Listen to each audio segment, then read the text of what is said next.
Hello, my dear students. Today we are going to talk about once more about the case of the noun, function and relationship. आज हमें सीखना है कि cases क्या होते हैं नाउन के और उसके फंक्शंस और इसके रिलेशंस। इससे पहले मैं आपके लिए एक थोड़ा सा एक इंफॉर्मेशन देना चाहता हूं कि अगर आप ग्रामर पढ़ना चाहते हैं, चाहे घर में चाहे कहीं पर भी, तो उसके लिए एक कुछ बुक्स जो है वो बहुत ही इंपॉर्टेंट है। फॉर एग्जाम्पल, अगर मैं यहां पर मेरे एक दो बुक्स यहां पर है, मैं आपको इनको दिखाऊंगा कि अगर आप बॉस बनना चाहते हो इंग्लिश ग्रामर के, तो इस बुक को पढ़ना बहुत ही जरूरी है। इस बुक्स जो है इसको बोलते हैं हार्ट ऑफ ग्रामर। ये बुक पढ़ ली तो समझो आपने ग्रामर को अच्छे से समझा है। देखो, गौर से देखो इस बुक को। इस बुक को बोलते हैं a comprehensive grammar of the English language, और ये जो है ये फॉरेन ऑथर है। ठीक है, इस बुक को जिसने लिखा है वो फॉरेन ऑथर्स हैं। इस बुक पर मास्टरी करनी है तो इस बुक का होना लाजमन आपके घर में होना चाहिए। ये जो बुक है ये किसने लिखी है? रैंडोल्फ क्विक, Sidney Greenbaum, Geoffrey Leech and एन और जैन सवातिक। ये बढ़िया बुक है, इसको आप ले आए। और दूसरी जो बुक है जिसको मैं मानता हूं अगर वो हार्ट है तो ये brain of the English grammar. Brain जिसको हम बोलते हैं brain of the English grammar, जिसको मैं बहुत पसंद करता हूं, पढ़ना भी पसंद करता हूं और इसको मैं दिल से पढ़ता हूं और इस किताब से मुझे बहुत प्यार है। That's this. देखिए ये जो बुक है, ये जो बुक है एम ए के हैलिडे, द बेस्ट बुक, और जिसको क्या बोलते हैं an introduction to the functional grammar. बढ़िया बुक है, इसको होना चाहिए स्टूडेंट्स के हाथ में। इसको पढ़ोगे तो ब्रेन आएगा, उसको पढ़ोगे तो हार्ट आएगा, याद रखना। हाँ जी, अगर आप ने और एक बुक है जो ग्रामर की है, यूजुअली पढ़ते हैं लड़के, ये जो स्टूडेंट्स हैं, दैट्स ऑक्सफोर्ड इंग्लिश ग्रामर, और इसका भी होना लाजमन होना चाहिए, हर एक स्टूडेंट के पास होना चाहिए। और एक जो बुक है हमारे लिए जो सबसे ब्यूटीफुल है, थोड़ी सी शॉर्ट ही है, the origin and the development of modern linguistics. इस बुक को भी आप ले सकते हैं, ये बाजार में आपको मिल सकती है। और जो फॉरेन मटेरियल है वो भी आप ले सकते हैं ग्रामर के बारे में। हाँ देखिए मेरे स्टूडेंट्स, मेरे प्यारे बच्चों, मेरे प्यारे शिशुओं, आज हम बात करेंगे केसेस ऑफ नाउन। केस जो होता है, नाउन में भी केस होता है। ये वो वाला केस नहीं है जो कोर्ट में किया जाता है मित्रों। हाँ जी, नाउन में भी केस होता है। मैंने आपसे बोला था इससे पहले, हमारे ग्रामर में आर्टिकल्स भी होते हैं, पार्टिकल्स भी होते हैं, मटर भी होता है, सब कुछ होता है, इलेक्ट्रॉन भी होता है, प्रोटॉन भी। मैं दिखाऊंगा धीरे धीरे। चलो हम सीधे अब बात करते हैं केस ऑफ द नाउन। पहला जो केस है नाउन का, that's called the nominative case, और इसी केस को हम क्या बोलते हैं? इसी को हम बोलते हैं सब्जेक्टिव केस। इसका मतलब क्या है? जो नाउन है हमारे पास, नाउन को हम यूज कर सकते हैं as a subject of a verb. याद रखना, हम क्या कर सकते हैं सर? ये जो नाउन है इसको हम यूज कर सकते हैं as a subject of a verb. याद रखना, फिर से मैं बोल रहा हूं, हम केसेस के बारे में पढ़ रहे हैं, और पहला जो केस है that's called the nominative case. और ये जो नॉमिनेटिव केस होता है, इसमें जो नाउन है उसको हम यूज कर सकते हैं as a subject of a verb. क्या कर सकते हैं मित्रों? हाँ, जोर से बोलो जी, गुड, जोर से बोलो। हाँ, जोर से बोलोगे तो समझोगे, जोर से नहीं बोलोगे तो कुछ भी नहीं समझ आएगा। क्योंकि हमेशा याद रखना चाहिए, साथ साथ बोलोगे तो आपकी मेमोरी बढ़ जाएगी, साथ साथ बोलोगे तो आपको याद रहेगा, साथ साथ बोलोगे तो आपको न्यूरॉनल सिग्नल पहुंचेगी पूरे बॉडी में। हाँ जी, वो नाउन को हम यूज कर सकते हैं as a subject of a verb. समझा रहा? और मैं यहां पर आपको एक छोटी सी एग्जांपल दूंगा, देखिए कैसे। अगर मैं लिखूंगा, यहां पे हमारे कैमरामैन साहब बैठे हैं, मैं लिखूंगा सपोज सज्जाद, लिखा मैंने। हाँ जी, मैंने सज्जाद राइट्स, सज्जाद लिखता है, Sajjad writes a letter, Sajjad चिट्ठी लिखता है। तो यहां पर देखिए जो मैंने एग्जाम्पल दी, हमेशा देखो यहां पर जो राइट्स हैं इसी को बोलते हैं मित्रों हार्ट। क्या बोलते हैं? ये हार्ट होता है, ये दिल होता है, और दिल के आगे क्या होती है? और यहां पर देखो दिल के आगे क्या है? सब्जेक्ट है। अगर हम देखेंगे सर, हमें पता है जो नाउन है वो हमेशा सब्जेक्ट ऑफ द वर्ब। अगर ये सर सब्जेक्ट है, ये वर्ब है, तो इसका मतलब है जो सज्जाद है सर वो क्या है? वो सब्जेक्ट कहलाता है। क्या कहलाता है बच्चों? हाँ, गौर से देखो, गौर से देखोगे तो समझ आएगा। मैं रिपीट करता हूं बार बार। यहां पर देखिए मित्रों, यहां पर जो सजाद मैंने लिखा, सजा बेसिकली क्या है? सब्जेक्ट है। और हमेशा याद रखना चाहिए यहां पर जो सब्जेक्ट है वो वर्ब से पहले आता है। क्या आता है? वर्ब से पहले क्या आता है? सब्जेक्ट आता है। तो यहां पर जो राइट्स है वो वर्ब है, इससे पहले क्या आ गया? सजाद आ गया। और ये जो सजाद है सर, ये यहां पर नाउन है। क्या है? नाउन है। याद रखना। क्या रखना याद? ना, वर्ब से पहले हमेशा सब्जेक्ट जो होता है वो सब्जेक्टिव केस में होता है। और कल ही मैंने आपको बताया था, इसको निकालने के लिए हम क्या करते हैं? इसको निकालने के लिए हम किस वर्ड का इस्तेमाल करते हैं? हम हु का इस्तेमाल करते हैं। सीधे सिंपल। अगर हमें इसको इंटरोगेट करना, मैं कहूंगा हु राइट्स ए लेटर, तो आपका जवाब जो मित्रों होगा वो क्या होगा? वो सजाद राइट्स ए लेटर। तो ये बन गया सब्जेक्ट, और यही जो सब्जेक्ट है ये नाउन है।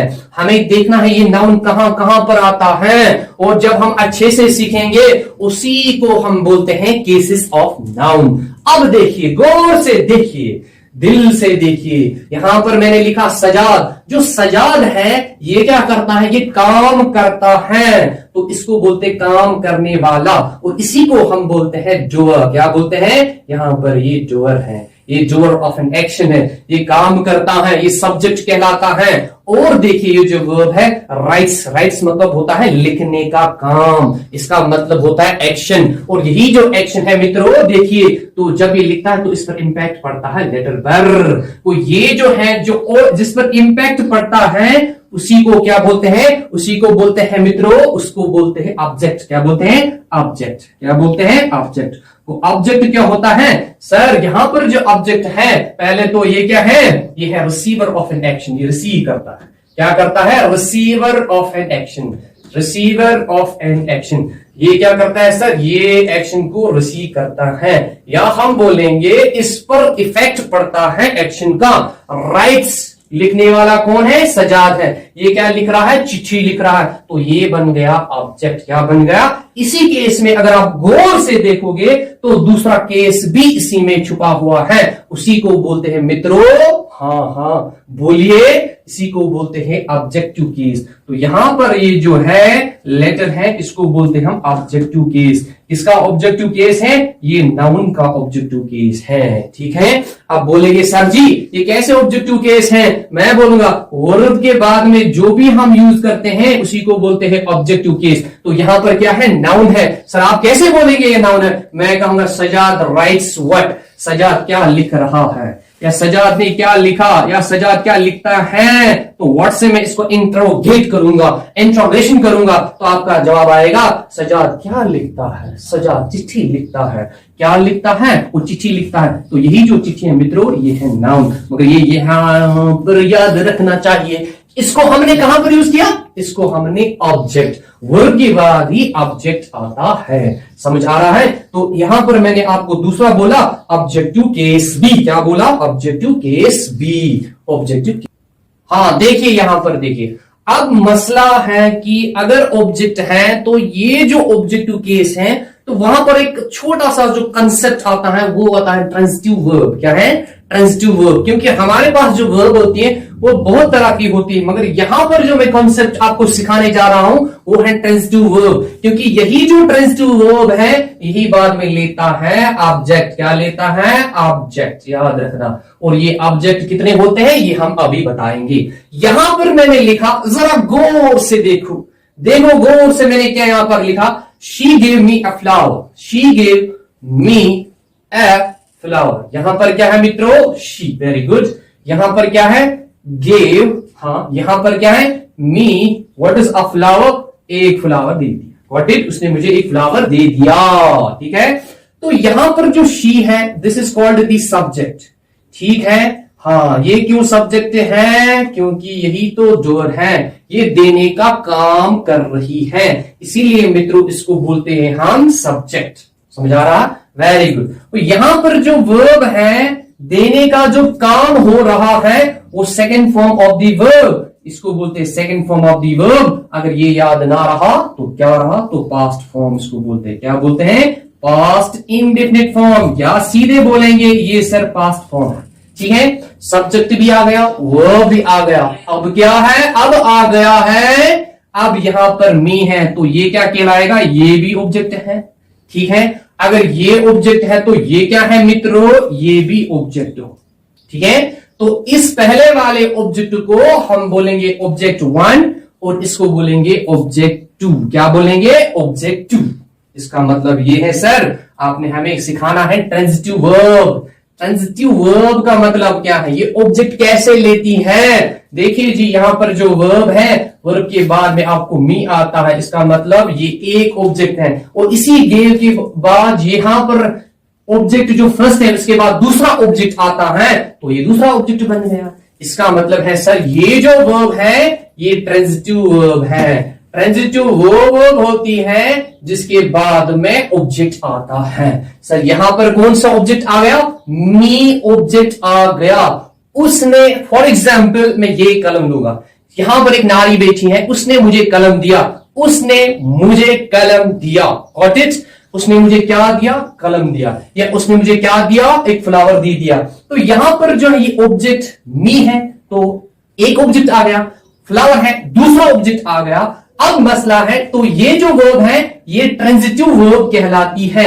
मगर सर जी यहां पर तो दो आते हैं, इसीलिए मित्रों इसको बोलते हैं, जब वर्ब के बाद आपको दो क्या आ जाएंगे, ऑब्जेक्ट्स आएंगे, उसी को बोलते हैं डाइट्रांजिटिव। क्या बोलते हैं, डाइट्रांजिटिव। अगर आपके पास सिर्फ खाली यही होता तो उसको बोलते हैं मोनोट्रांजिटिव वर्ब। क्या बोलते हैं, मोनोट्रांजिटिव वर्ब। वर्ब के बाद अगर एक ही आएगा, फॉर एग्जांपल ये वर्ब है, ठीक है, इस वर्ब के बाद अगर सिर्फ इतना ही आता है, एक ही ऑब्जेक्ट, तो ये जो वर्ब कहलाती है ट्रांजिटिव वर्ब कहलाती है। अगर इसी के बाद दो आते हैं, सपोज ये वर्ब है, इसके बाद ये आएगा फिर दो आएगा, तो ये जो वर्ब है ये डाइट्रांजिटिव कहलाएगी, क्योंकि ये ऑब्जेक्ट 1 है, ये ऑब्जेक्ट 2 है, याद रखो। ठीक है, अब मसला और एक है, अब हमें देखना है, यहां पर तो ऑब्जेक्ट 1 है, यहां पर ऑब्जेक्ट 2 है। जरा गौर से देखो, मी क्या है, मी कौन सा ऑब्जेक्ट है और फ्लावर कौन सा ऑब्जेक्ट है। मैं अगर सीधे बोलूंगा शी गेव मी, मैं बोलूंगा शी गेव मी व्हाट, उसने मुझे क्या दिया, तो व्हाट से निकालने वाला जो सीधे होगा वो डायरेक्ट ऑब्जेक्ट कहलाएगा। क्या कहलाएगा, डायरेक्ट ऑब्जेक्ट। उसने मुझे क्या दिया, उसने मुझे फ्लावर दे दिया, तो ये जो फ्लावर है मित्रों इसी को बोलते हैं डायरेक्ट ऑब्जेक्ट। क्या बोलते हैं, जोर से बोलो वरना चुड़ैल आ जाएगी, वो रात को आपको घबराएगी, फिर छन होगा। इसी को बोलते हैं डायरेक्ट ऑब्जेक्ट। और अब कौन सा ऑब्जेक्ट जो बच गया वो ये है, तो इसको बोलते हैं मित्रों इनडायरेक्ट ऑब्जेक्ट। क्या बोलते हैं, इनडायरेक्ट ऑब्जेक्ट। याद रखना, तो ऑब्जेक्ट हमारे पास दो होते हैं, एक होता है डायरेक्ट और दूसरा होता है इनडायरेक्ट। अब गौर से देखो, जरा फिर से देखो, अगर हमें लोअर लेवल में जब हम सीखते हैं हमें देखना है डायरेक्ट कौन है, इनडायरेक्ट कौन है। जरा इन दो में से फर्क देखो, व्हाट्स मी, मी तो मुझे लग रहा शी गेव मी, मैं जी इंसान हूं, मैं जी पर्सन हूं, उसने मुझे दिया तो मैं लिविंग हूं। हाँ वेरी गुड, इसका मतलब है यहां पर जो इनडायरेक्ट आता है वो लिविंग होता है। क्या होता है मित्रों, लिविंग होता है। हाँ वो लिविंग होता है, वो पर्सन होता है। और जो इनडायरेक्ट ऑब्जेक्ट है वो हमेशा मित्रों फ्लावर क्या है, फ्लावर क्या है, इनडायरेक्ट। वेरी गुड, इसका मतलब है ये जो फ्लावर है अगर ये डायरेक्ट ऑब्जेक्ट है मगर ये क्या है, ये नॉन लिविंग है। क्या है मित्रों, non living. Non living usually हमें आता है डायरेक्ट ऑब्जेक्ट आती है, और जो लिविंग आती है वो इनडायरेक्ट ऑब्जेक्ट आती है। समझ आ रहा है।